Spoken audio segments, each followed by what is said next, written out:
Hello, everybody, and thank you for tuning in to the Liberty Report. With us today, Daniel McAdams, our co-host. Daniel, good to see you. Good morning, Dr. Paul. How are you? I'm all ready to go. All right. Looking for good news. We need some good news. But the biggest job is if you find bad news, how you can turn bad news into good news. That's magic. When it's really bad, say, well, see, it's going to end soon. They can't keep doing that. When they totally bankrupt the country and they get $34 trillion in debt. But I thought that when it was $24 trillion, but it keeps on going. So we have to sort all this out. And today we're going to talk a little bit about one of your favorite senators, and I'm being facetious, of course. A guy by the name of Graham. He's at it again. And the headline is he wants to deal with the draft right now. When I first glanced at it, I thought, he wants to draft Americans. Yeah. No, he's not quite ready yet for that. But Zero Hedge has a report on this. In Ukraine, Graham urges expanded conscription despite mounting war fatigue. They're about worn out, and they've worn out the soldiers, and they have used up their soldiers, and they have a mess over there. And America, if we ever admit it, that the United States is broke, we have to just print money if they continue to demand money. So it's a real mess. But I think right now when we go over this, why they're having trouble with personnel, they had a lot of money given to them by us, and they did have a lot of troop build up. But all of a sudden, it's discovered that they don't even draft people between 18 and 21 or 25 because there aren't any there. They don't have anybody there. It's not that they wouldn't draft them, but and there's a reason for that. And I think you have the explanation of this why they can't draft anybody. So they're talking about, well, we have to draft them older and older, and that reminded me of what I remember as a kid during World War II, because we worried about which relative would be drafted next, and they were going up the age list. But I remember it went to 45, if I'm not mistaken, and that we had an uncle that was drafted when he was 45 years old. Wow. So they do go up the list to go and looking for people. But back then it was just the fact that it wasn't the fact they used them up. They were all in the service and doing other things. But anyway, this is a little bit different right now. They're running out of troops, and they don't know what to do, and they can't fall back on the Europeans. The Europeans aren't all that anxious to send more troops. So that's where we are, and I think that in a way is good news.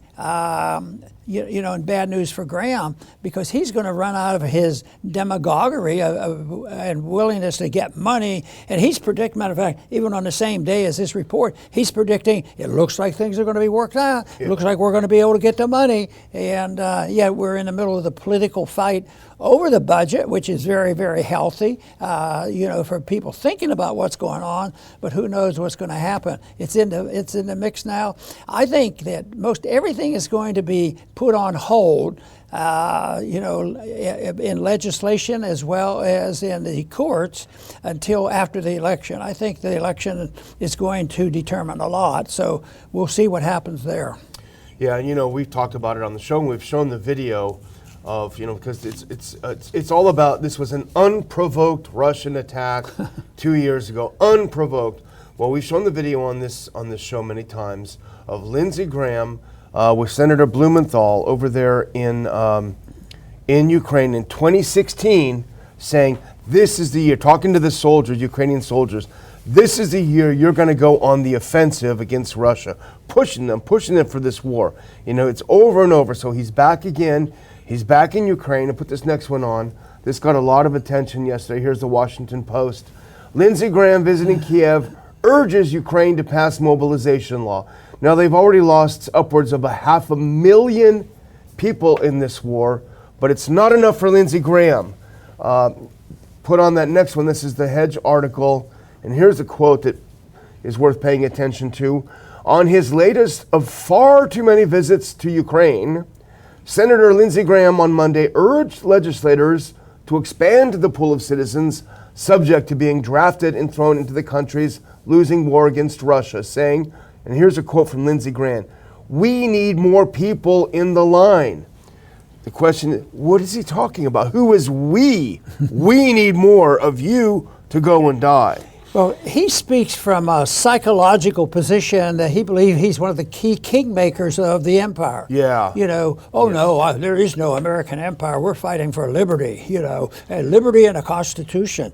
So, but he sees himself, and they themselves become, you know, the authoritarians, but the experts. They're the definer of what truth is and whether or not we even should be fighting this law. They go over to fight for the Constitution. This is the irony. They go over and they say, well, we're fighting for our Constitution and our liberties to fight an unconstitutional and an immoral war. They don't even bother with the Constitution. Why are we? Oh, we're not involved. Oh, no, we just finance the whole thing. Yeah. And then we sneak some people in there, and then we give them all their weapons and say, and our hands are clean. You know, we wash our hands. We have no harm. We always fight for righteousness. And that's where Graham identifies with. He believes, he comes to the point, he believes it, but it's demagoguery that their ultimate goal is sometimes difficult to figure, other than because it's hard for me to put Graham in the cultural Marxist position, because I think there's a Marxist motive in a lot of what we do, especially domestically, and our administration does that. It's a Marxist system, and therefore chaos is necessary. I don't think Graham comfortably fits right into that, even though he's a co-worker. Yeah, because he's causing the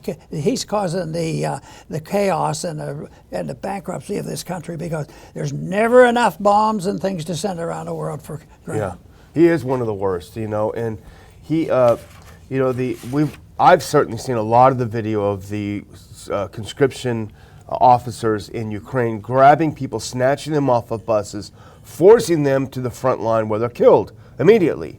The average age of Ukrainian soldier right now we're serving in the front is 42 years old, I think was the latest. So they're skewed very, very older. If you see clips of POWs, they're older people because they're running out of younger people. Go to the next clip from the article, and this will tell you what Graham was upset about. He's upset that they are older people. The Ukrainian military accepts voluntary enlistments for those 18 and older. However, in stark contrast to Americans' experience with military draft, Ukraine exempts men from under 27 from being conscripted. Since December, the country's legislature has been considering lowering the minimum draft age to 25 to meet the military's projected need for 500,000 more soldiers, I would say, to get churned up. And here is Graham. I would hope those eligible to serve in the Ukrainian military would join. I can't believe conscription age starts at 27. You're in a fight for your life, so you should be serving, not at 25 or 27.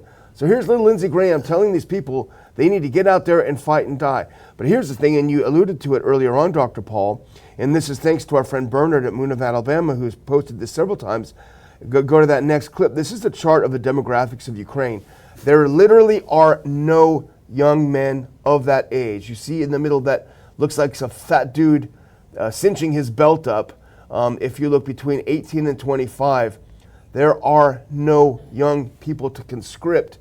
And if you conscript what few there are left, there is literally no future for Ukraine. There will be no men left who can sire the next generation. But of course, Lindsey Graham, childless and unmarried, doesn't care about any of that. Right, and there's a couple reasons for this. One, were the Ukrainians having children to replace the ones that were dying, or just in a natural sequence? But there's also the fact that they've used up a lot of their soldiers. They've had a lot of people killed over this useless war, and that all of a sudden means that the cannon fodder is coming up short. So they're going to have to recruit somewhere. I think they're annoyed with the Europeans. Yeah. The Europeans aren't step up to them. They're the neighbors. Well, maybe we should have let everything up to their neighbors, instead of us getting involved. But of course, it's the globalist type NATO NATO propaganda that puts us in there because we run NATO and we discover it. But one of the most silly things now, because we're running out of money, we're running out of people, and we've run out of common sense a long time ago. But the one that gets me is. I think Graham had this pseudo discussion with the Ukrainians. Well, if you really need the money, maybe we could loan it to you, because Trump thinks that's a good idea. And so Graham was always against that, but now that Trump is for it, he's for loaning the money with the plan. Now listen, it's not a giveaway. What they're going to do is loan the money to do these things, and then they'll pay it back with interest. Yeah, right. Oh no, I think it was without interest. No interest. What's the difference? And I keep thinking, sure, they might pay it back. What if they wait 10 years and they give you a nickel on the dollar? Yeah. I mean, in a system where what they get is printed and it's just going to immediately start to depreciate, that it makes no sense. It's hardly a solution to their financial problems. Yeah, and I don't have the article in front of me, but I was reading something yesterday that BlackRock has bought millions of acres in Ukraine. So that's why this war is being prolonged, because they want to make their profit on the war. But the demographics are definitely not in their favor. And I've read articles where there's something recently that came out, I think, in the New York Times. There are entire villages without men. There simply aren't men. There aren't any men left to grab off the streets. And in fact, I've seen 2 videos at least now of women in the trenches fighting in the Ukrainian army. And one just the other day, the Russians capture her and she said, "Please don't hurt me, I'm pregnant." And the Russians said, "What are you doing out here being pregnant? This is nuts. This is crazy." So they're getting desperate. But people like Graham want to urge them to fight even more. And I'll just put up, you did a great job of pointing it out, but here's Graham's new scam. The worst thing about Graham is he'll suck up to anyone as long as war is involved. He hated Trump. Now he loves Trump. Put up that next one. So here, this is it. You're right, Dr. Paul. It's such a scam. He said, "I was very direct with President Zelensky. You can expect me to always be in your corner, but it's not unfair for me to ask you and the other allies, pay us back down the road if you can." I think the loan idea is going to be pretty popular, not just among Republicans, but among Democrats. This shows how desperate they are, because they know this money isn't coming. Americans are turning against another $60 billion down this rat hole. And so here's their brand new scheme. It's going to be a loan. Can you imagine walking into a bank, you have no collateral, you have nothing in your pocket, you have no job, you want to take a $100,000 loan. But you still need a bank. Yeah. Maybe BlackRock or somebody will come along. Yeah. We know how to finance this. Yeah. It's just we'll take care of this for you. Yeah. So it is criminal, and yet they do it. They do it so blasé, like it really is going to work. But that to me is just criminal of what they're doing, and I think human life becomes something that, as long as it isn't in my house, and you don't worry about it. And this way, we're thinking, and the American people can go to sleep on it too, because it isn't quite as gory as the Vietnam War was, but it's still as evil, and there were still maybe more people were killed in Vietnam than even in Ukraine by now. But it's the mess, it's the corruption, it's the morality that just deteriorates on this, whether it's the financial deal and a bankruptcy and a budget, or whether it's just this fact that we can go over there and lie through this. Graham, on the same day, he said things are going well, and he was reassuring Zelensky, we're doing better. We're close to a settlement here. We're close to fisticuffs in the House. Maybe we ought to have just one of those sessions to settle dispute. Yeah, that might work out. But I didn't use the word bloodbath. No, don't do that. No bloodbath. That's a whole other thing. I'm glad we're probably not talking about it today. It's insane. But I guess we're ready to move on, because this is a related story. And so in the meanwhile, Ukraine is fighting for all of us and fighting for all of our freedoms, and Putin is ready to mow down the rest of Europe. He's ready to occupy Berlin. He's ready to occupy Paris. In the meantime, put on this next one. This is Politico Europe. Europe's soldiers keep quitting just when NATO needs them. So literally, all of the rhetoric about Putin is coming, Russia is coming, the domino theory. They won't be satisfied until they own the world. If that were the case, would people be running away from the military in droves in Europe? But that's exactly what's happening.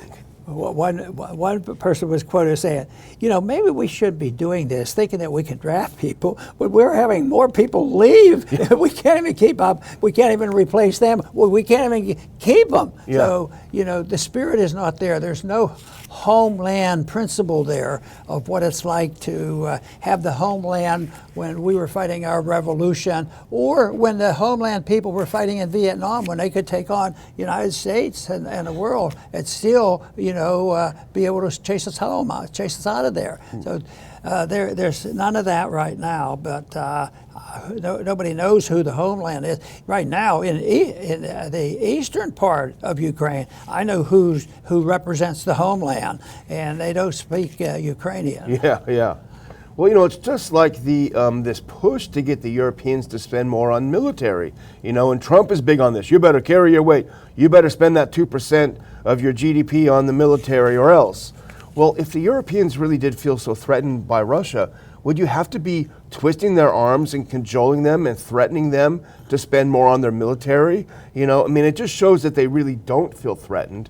And in fact, if they were threatened, would they be giving all the weapons to Ukraine? They'd be, keeping the weapons there to protect against, the Russian horde that's coming. So the reality is their behavior completely is a mismatch from the rhetoric of the neocons and the pro-war faction. Yes, and I can't see that really changing.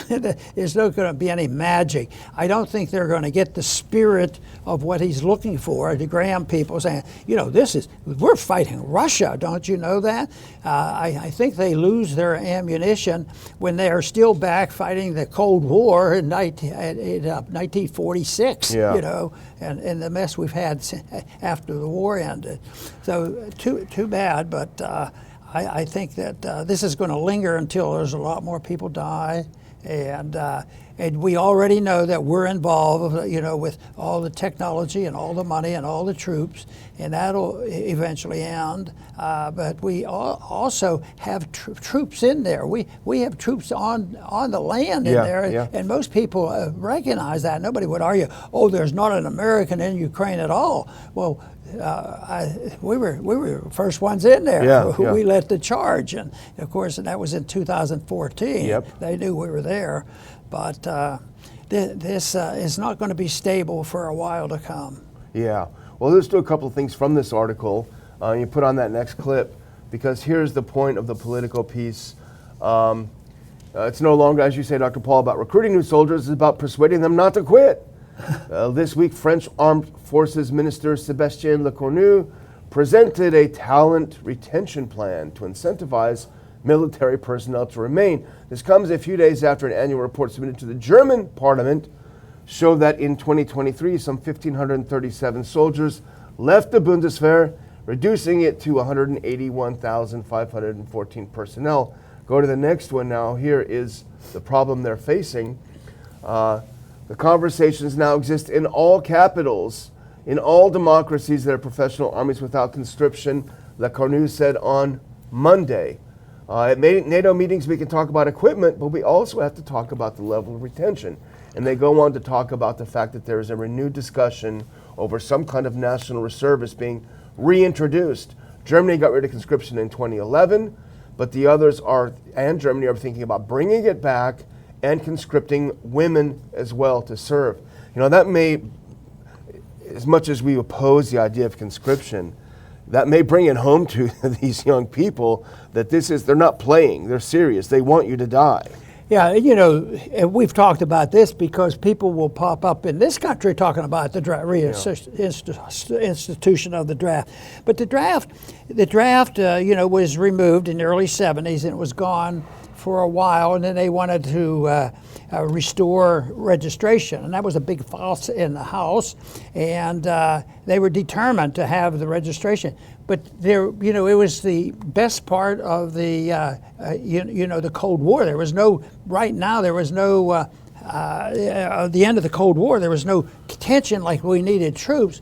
But they went ahead and they did this, and they got the, with difficulty, they finally got the registration back. Why did they have to have the registration? To me, it's a psychological thing. Yeah. Because do you think in this day and age, they don't know where everybody is, what their age is, and where they work, and whether they ever made a phone call to China, you know, that sort of thing. They know everything, but they had to have the registration because there would be people, you know, if things get really tough, and if this determination to fight Russia in Ukraine, if the Europeans won't do it, we run out of money, we just need more troops, they'll do it. They're not beyond it at all to do it. They're capable of doing it, and they'll think they're serving a great purpose by instituting the draft. So I'd be concerned, but I don't think that's enough to get people worried about next year. I hope not anyway, but they're capable. The fact is, the draft registration is there, and the ready recall is available.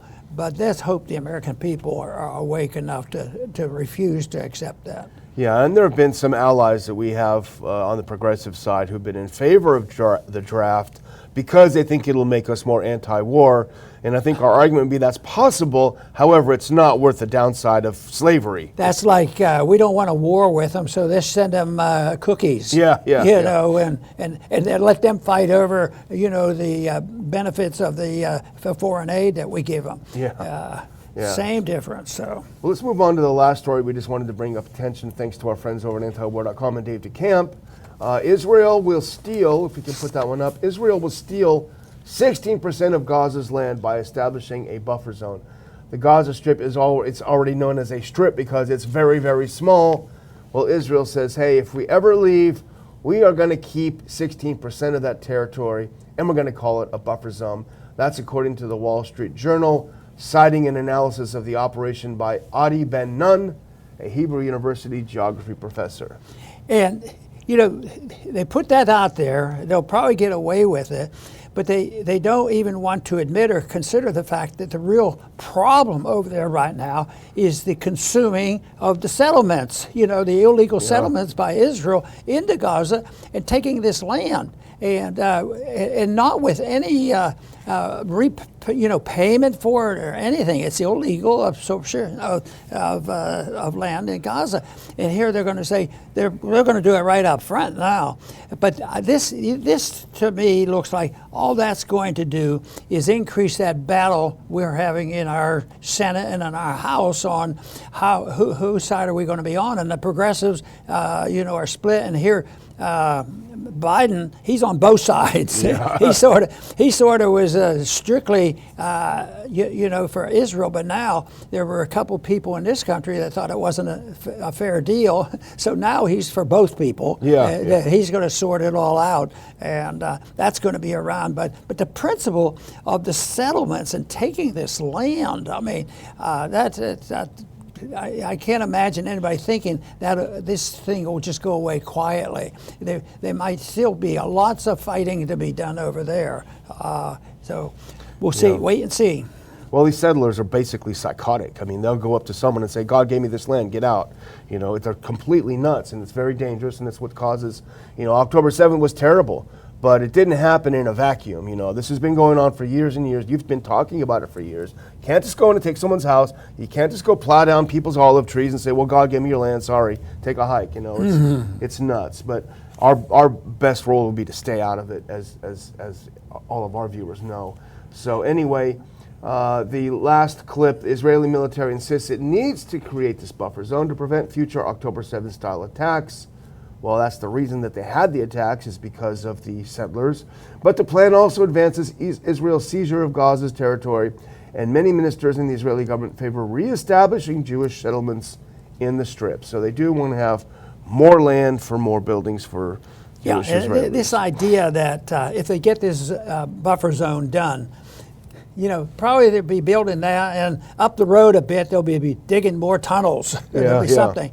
But eventually, maybe there will be some of their so-called allies, the people allied with the Palestinians, might also all of a sudden come in and provide them with real aid. So it is a shame, and don't see an easy answer to that, obviously, and it's been going on for how many years? 10 years, 20 years, or 20 centuries? Yeah, a long time. They've been fighting all of this over. Well, I want to thank everyone for tuning in. If you're watching us right now live, please just take 1 second and hit like so we can get the show in front of more eyes. And if you're not subscribed or following our channel, please do so.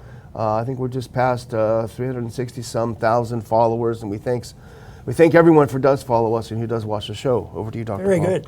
You know, all I can say is programs like this and the many programs that we've had, we've talked about the issues like this, and we find new ones and things get worse.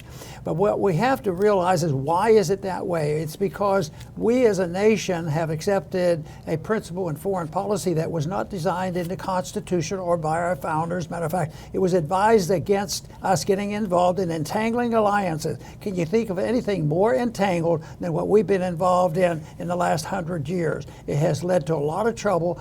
Unfortunately, one of the benefits, because it's so tempting, is that America got a great amount of wealth from it. Because we are a wealthy nation, we have maneuvered it into it. We were control the reserve currency of the world, and we were able to avoid an invasion of this country. But we did not, accept the principle that we ought to mind our own business and work on our problems, because as long as we are the conquerors of the world and running an empire, we will neglect our liberties here at home. So yes, I fear all this trash that's going on and how dangerous it is and how expensive it is, but still the Constitution said we should pay attention not only to foreign danger but domestic danger. And right now, when you look at our court system, our financial system, and the whole mess that we have here, the dangers are here, and they're based on principles that have been taught in our universities. We have to recognize that and start thinking about raising up a generation that understands this, rather than understanding the place that the progressives have gone to, far out of control, where so many progressives, and there's still plenty, because we are friends with them, that deal with civil liberties and war. And they're anti-war, and they protect civil liberties. So those ideas are alive and well. Matter of fact, overall, if you measure it by number of people, I believe our numbers are gaining. But our influence, because of the lack of control of the very biased media, the perceptions are quite different. So we will keep plugging along. So we once again want to thank our viewers very much for supporting us. And please return to the Liberty Report soon.